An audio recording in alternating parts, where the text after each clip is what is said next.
তাই আপনার ড্রাইভার, আপনি যে বলছেন আপনার ড্রাইভার তো পুরোপুরি অস্বীকার যায়, আপনি নাকি তাকে কিছুই বলেন নাই। উল্টা ফুলটা কত আমার অন্যায় জিনিস আমার নিজেরই সহ্য হয় না।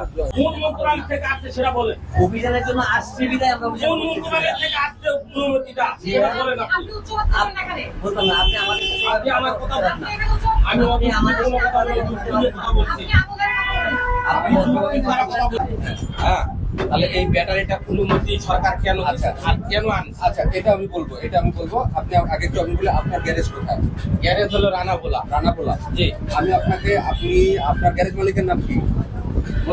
মশিউর। জি। আপনি আজকে আপনার গ্যারেজ মালিককে ফোন দেন। আমি ফোন দিয়ে কথা বলছি। আপনি ফোন দেন, ফোন দিয়ে জিজ্ঞেস করেন যে খালপাড়ে অটোরিকশা আসা নিষেধ, এটা সে জানে কিনা। আমার তো বলেনি। আমার কথা শুনেন, আপনার গ্যারেজ মালিক যদি আপনাকে না বলে, আমার তো দায়িত্ব না আপনাকে গিয়ে বলে আসার। এই দায়িত্বটুকু আপনার গ্যারেজ মালিকের।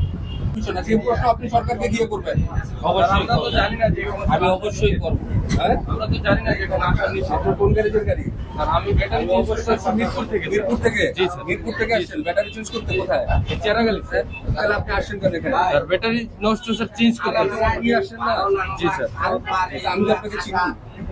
আপনি কি পারপাসে যাচ্ছেন এটা কি আমি জানি? স্যার আমি আপনাকে এখানে অভিযান চলতেছে, অভিযানে আপনার গাড়ি ধরা খাইছে, তাতে আপনারা এতই করতেছেন কেন? কারণটা কি দেখে দেখুন আমাকে। এটা কথা বলেন তো। আসসালামু আলাইকুম। হ্যালো, ওয়ালাইকুম আসসালাম ভাইজান। এই যে খালপাড়ে অটোরিকশায় যে অভিযান চলে, এটা আপনার ড্রাইভারদের বলেন নাই? তাই আপনার ড্রাইভার, আপনি যে বলছেন আপনার ড্রাইভার তো পুরোপুরি অস্বীকার যায়, আপনি নাকি তাকে কিছুই বলেন নাই। জানি না, আমি 4 দিন ধরে।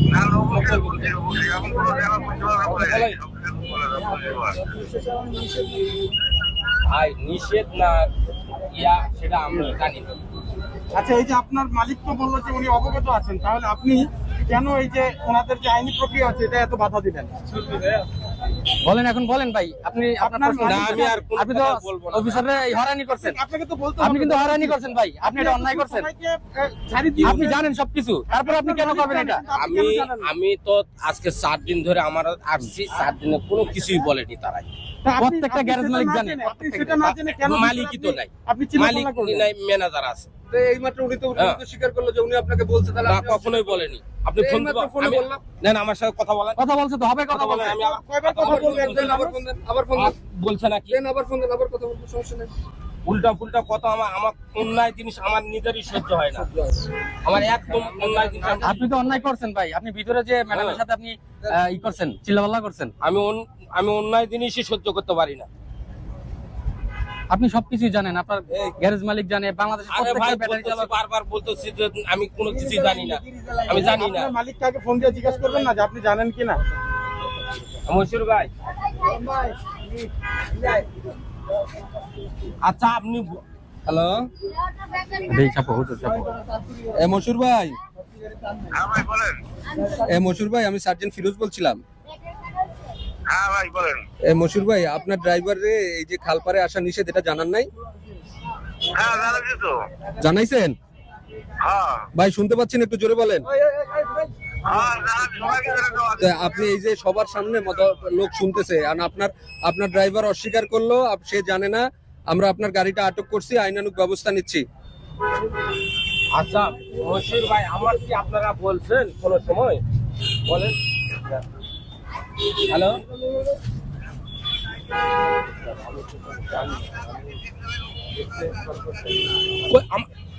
না আমারও তো একদিনও বলেননি, আমারও তো ম্যানেজারও বলেনি, আপনিও তো বলেননি। আমি তো একদিনও বলে, 4 দিনে আমার একদিন বলছেন, বলেননি আমার কথা। ভাই আমি কেন কন, আমি কেন মাথা নত করবো ভাই? আমি কোন অন্যায় করছি? আমি কি চোর? আমি বাটপার? তাহলে ভাই আমি কেন ইয়া করব ভাই? না, আমি ভাই মাথা নত করব কেন? আমি অপরাধ করছি আমি? তাহলে ভাই আমি কেন মাথা নত করব? আমি আপনি জানেন যে আমি অন্যায় জিনিস পছন্দ করি না কোনো সময়। আমি আমার মাথা নত করতে বলেন নাকি?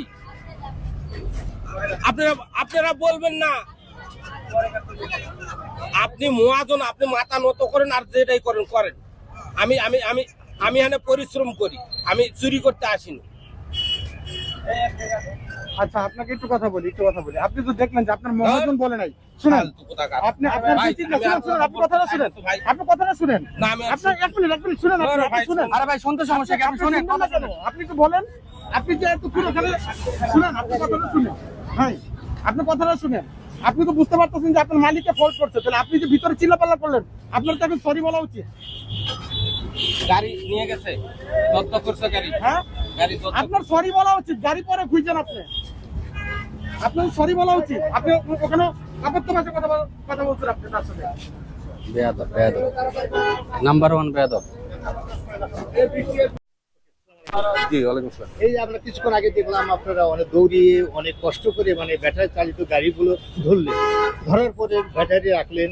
এটা আপনারা মানে এই অভিযান কবে থেকে শুরু করছেন, আর এইটা ধরাতে আপনাদের কতটুকু উপকার হচ্ছে জনগণের?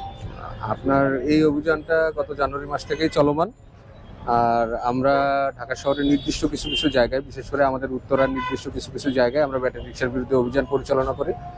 আর অভিযান পরিচালনা করার মূল উদ্দেশ্য আমরা যেন ব্যাটারি চালিত রিক্সাটা যেন নিয়ন্ত্রণে রাখতে পারি। বেসিক্যালি নিয়ন্ত্রণে রাখার জন্যই আমাদের অভিযান। আমরা মনে করি যে আমাদের এই অভিযানের কারণে অল্প হলেও আমাদের এই এলাকাটায় ব্যাটারি রিক্সার পরিমাণ কিছুটা কমেছে। এই অভিযান আপনারা কতটুকু অব্যাহত থাকবে, কতদিন পর্যন্ত? আসলে এই জিনিসটা নিয়ে এখন পর্যন্ত সুস্পষ্ট কোনো নীতিমালা আমরা পাইনি। এখন যেহেতু সুস্পষ্ট নীতিমালা নেই, সেহেতু তারাও এখানে ওই জিনিসটা সম্পর্কে জানতেছে না। তো এর সংশ্লিষ্ট যারা আছে, গ্যারেজ মালিক যারা আছে, তাদেরকে নিয়ে আমাদের সিনিয়র স্যাররা কথা বলছে। তারা বিভিন্ন জায়গায় এই জিনিসটা নিয়ন্ত্রণে রাখার চেষ্টা করতেছে। যারা অনিয়ন্ত্রিতভাবে, অতিরিক্তভাবে যেটা অনিয়ন্ত্রিত চলাফেরা করবে, আমরা সেটার বিরুদ্ধে অভিযান পরিচালনা করব। এই ব্যাটারিগুলো কতদিন পর তারা ফেরত পাবে নাকি ফেরত পাবে না? আমাদের সম্মানিত ডিসি স্যারের নির্দেশক্রমে আমরা এই ব্যাটারিটা 25 থেকে 30 দিন পরে এই ব্যাটারিটা তারা ফেরত পায়।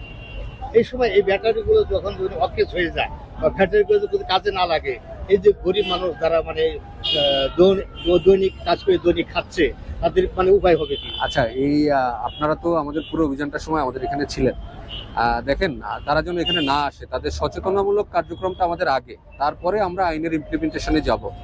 আমরা এখানে যতগুলো গ্যারেজ মালিক আছে উত্তরায়, আমরা সবাই যারা খুবই সহজ সরল, তাদের অত পরিমাণে শিক্ষা নাই, তারা আসলে জানে না কিভাবে কোথায় কিভাবে চলতে হয়, বা এই রাস্তায় ট্রাফিক আইন সম্পর্কে তাদের ধারণা নাই।